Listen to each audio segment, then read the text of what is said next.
लोकसभा चुनाव के दूसरे चरण की वोटिंग से पहले अब रूसी राष्ट्रपति यानी कि पुतिन की भी एंट्री हो चुकी है।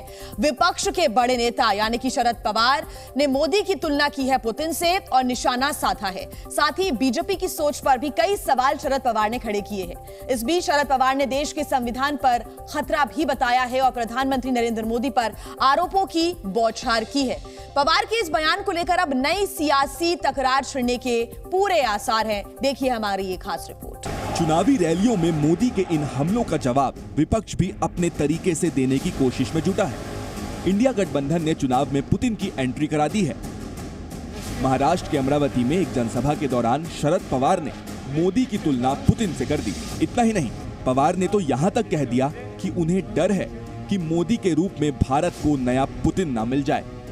आम्ही अलीकडच्या काळामध्ये रशियाच्या एका राज्यकर्त्याचं वर्णन वाचतो आणि तो राज्यकर्ता म्हणजे मी यांच्या पूर्ण रशियाचं प्रशासन, रशियाची शासन यंत्रणा आणि त्या व्यक्तीचं नाव पुतिन।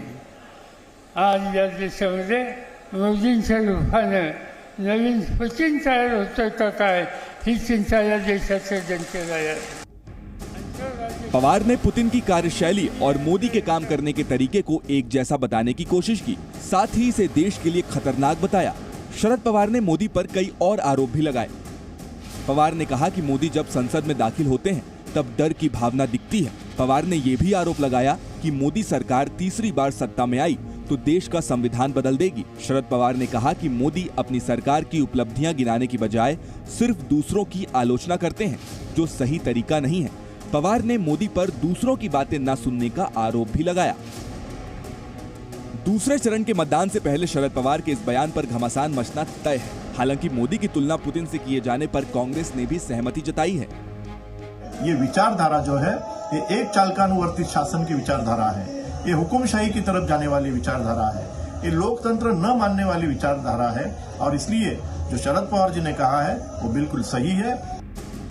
इंडिया गठबंधन मोदी को रोकने के लिए कसरत कर रहा है। अलग अलग मुद्दों और अलग अलग तरीकों से मोदी को घेरने की कोशिश की जा रही है, मगर विपक्ष के हर हमले का जवाब मोदी अपने अंदाज में दे रहे हैं। ये इंडी गठबंधन वाले इतनी निराशा में डूबे लोग हैं कि भविष्य की ओर देखने के लिए हौसला ही नहीं रहा। सियासी लड़ाई आक्रामक हो रही है। दूसरे चरण का प्रचार अब अंतिम दौर में है, इसीलिए हर पार्टी पूरा जोर लगा रही है। शरद पवार ने जिस तरह मोदी की तुलना पुतिन से की है और तानाशाह बताने की कोशिश की है, उसे लेकर नई जंग छिड़ने के पूरे आसार हैं। अब बड़ा सवाल है कि लोकसभा चुनाव में पुतिन की एंट्री कराने वाले पवार की पार्टी और विपक्षी गठबंधन को इससे कोई फायदा मिलेगा या नहीं। ब्यूरो रिपोर्ट, जी मीडिया।